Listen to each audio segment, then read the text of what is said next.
Muito bom dia, boa tarde, boa noite. Eu não sei em que momento do seu dia você está assistindo esse vídeo, mas o importante é que você é muito bem-vindo ao Desbravadores em Lição, nosso programa de estudos semanais da lição da Escola Sabatina dos Adolescentes. Eu sou Joab Falcão e vamos para mais um episódio. Então, a gente tá em mais um trimestre, o início de um novo trimestre, uma nova lição, um novo título, que é Libertação, um novo cenário, uma nova qualidade de câmera, tudo é novo, tudo é diferente. E é muito bom ter você aqui para esse início, para esse recomeço. E é interessante porque a lição dessa semana vai falar justamente sobre uma reconstrução, a construção do templo e você, que é o título. Você já participou da construção de um templo, a construção de alguma outra coisa? Então, por incrível que pareça, eu já participei da construção de um templo. Quando eu era criança, lá na minha igreja, eles fizeram uma reforma e eu pude acompanhar muita coisa do que estava acontecendo ali. Eu não sei se você já chegou a participar de um movimento como esse, mas dá muito trabalho. Tem muita gente que acaba, assim, dando a opinião deles nisso, a opinião deles naquilo.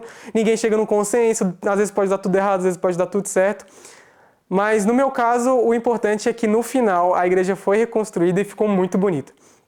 E a gente vai ver uma história parecida aqui na lição dessa semana.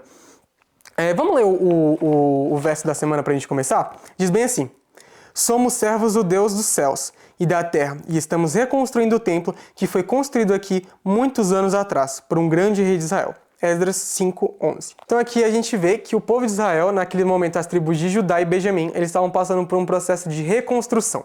Beleza? E aí a nossa história vai começar lá em Esdras 1, no verso 2, que diz bem assim: assim diz Ciro, rei da Pérsia: o Senhor, o Deus dos céus, deu-me todos os reinos da terra e designou-me para construir um templo para ele em Jerusalém de Judá.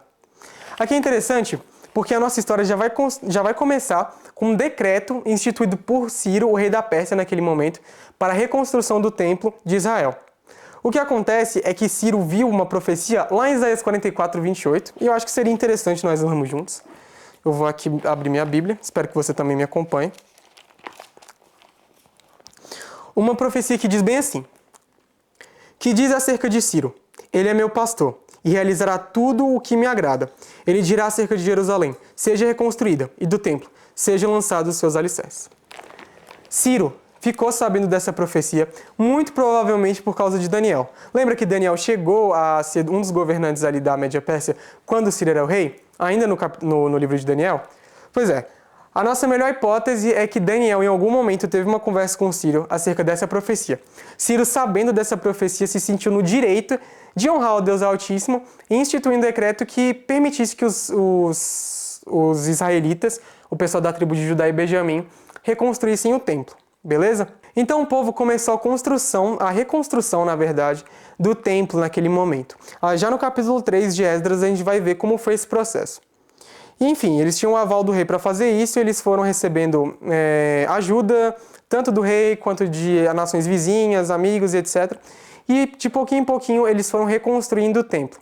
É interessante porque a Bíblia relata, lá nos versos 11 de Esdras 3, como foi a reação do povo naquele momento, quando eles lançaram as bases da construção do templo. Diz bem assim: com louvor e ação de graças, cantaram responsivamente ao Senhor. Ele é bom, seu amor a Israel dura para sempre. E todo o povo louvou ao Senhor em alta voz, pois haviam sido lançados os alicerces do templo do Senhor. Mas muitos dos sacerdotes, dos levitas e dos chefes das famílias mais velhos, que tinham visto o antigo templo, choraram em alta voz, quando viram o lançamento dos alicerces desse templo. Muitos, porém, gritavam de alegria. Não era possível distinguir entre o som dos gritos de alegria e o som do choro, pois o povo fazia enorme barulho, e o som foi ouvido a grande distância. É interessante, porque no momento de reconstrução, um momento que deveria ser apenas de alegria, tinha gritos de felicidade e gritos de tristeza. Mas por quê? Esses gritos de tristeza é porque o pessoal mais antigo, mais idoso, eles tinham visto a glória do templo de Salomão, que tinha sido destruído.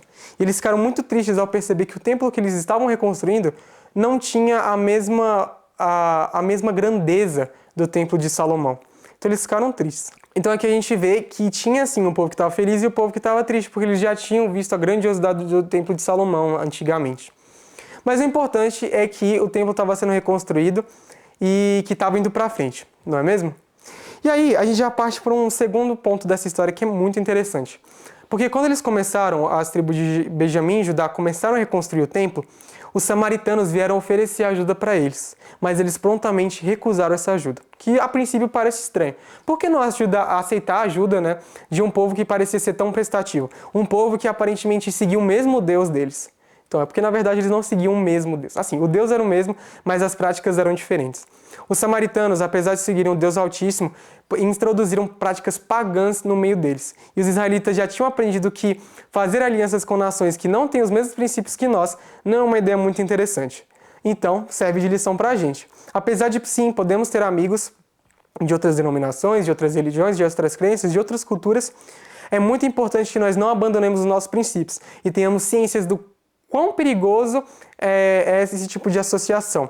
Esse tipo de associação, inclusive, foi o que levou à destruição de Israel diversas vezes. Possamos ser muito cuidadosos, especialmente com aqueles que afirmam seguir o mesmo princípio que nós, mas introduzem práticas mundanas ou pagãs no nosso meio. Beleza. Então os samaritanos, vendo que não iam conseguir ajudar os judeus porque eles não estavam aceitando a ajuda deles, eles resolveram questionar o rei Xerxes, que veio logo depois do rei Ciro. Nesse momento o Ciro já não era mais o rei da Média Pérsia, agora temos Xerxes como rei. Os samaritanos resolveram perguntar para ele: ei, os povos de Benjamim e Judá, eles têm autorização para estarem reconstruindo o templo? E aí o que acontece? Xerxes dá uma vasculhada ali nos arquivos, ele vê que o povo de Israel já tinha passado por várias rebeliões, já tinha dado trabalho para os reis ao redor deles, e ele pensa o quê? Vou acabar com tudo, não vou permitir, porque se esse povo começar a ficar maior, a gente vai começando a fazer umas concessões ali e aqui, eles vão acabar se rebelando contra mim.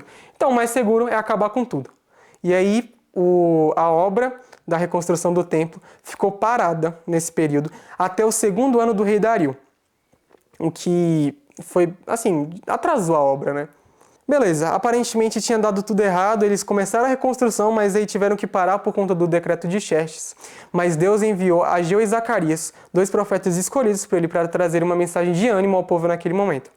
Eles juntaram o povo e falaram: ei, a gente tem que voltar à reconstrução do templo, porque é isso que Deus deseja. Então, naqueles momentos, eles se juntam e voltam à reconstrução. Naquele momento que eles voltam à reconstrução, já no reinado de Dario, Tetanai, que era um dos governantes de uma região ali do Eufrates, ele percebe aquela movimentação. E ele acha aquilo um pouco estranho. Tetanai não necessariamente tinha a motivação de estragar os planos do povo. Ele só que estava fazendo o trabalho dele de coordenar o que estava acontecendo dentro da província da qual ele era governador, ali no Eufrates. Ele percebe uma movimentação estranha e decide perguntar ao rei Dario o que estava acontecendo, se eles tinham permissão para fazer isso. Então ele envia uma carta a Dario.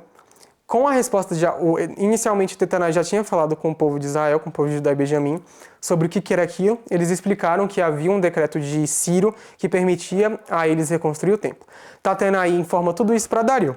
Então, quando a carta chega a Dario, ele faz uma vasculha ali pelos registros reais do reino de Ciro, na cidade de Babilônia, para ver se ele achava alguma coisa que comprovasse que existia um decreto de Ciro permitindo que eles reconstruíssem o templo. O que acontece é que ele não acha nada nos registros históricos de Babilônia. Ele só vai encontrar algo relacionado a isso na cidadela de Ecbatana, na Média. O que nos revela o seguinte: ele não encontrou nada, nenhum registro na cidade de Babilônia. Ele poderia muito bem ter pensado: eles me disseram que os registrariam em Babilônia. Não estão, então eu posso mandar acabar com tudo, eles não fazem mais nada. Mas não. Ele resolveu vasculhar em outras cidades, em outros locais onde esse registro poderia estar. E ele acabou encontrando. Isso revela um trabalho diligente da parte do rei Dario, que não se deu por vencido na primeira tentativa. Ele procurou ajudar de verdade o povo de Deus e mais à frente ele é reconhecido como sendo um dos instrumentos para a reconstrução do templo.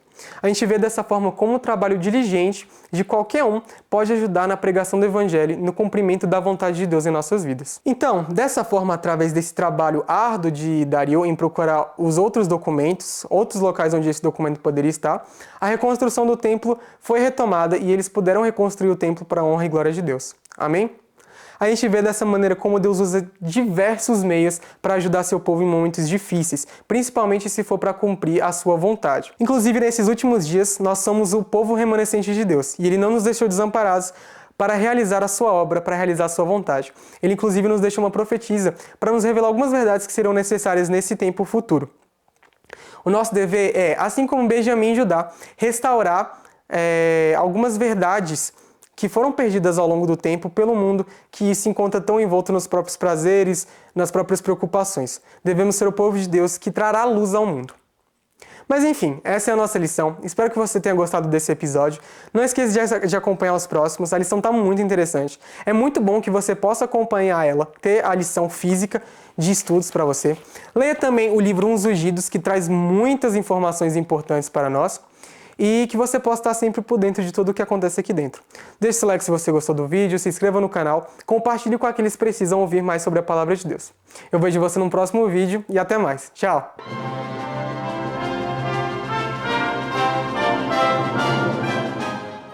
Seja muito bem... Lá no verso 13, na verdade, 14, se eu não me engano. Entre...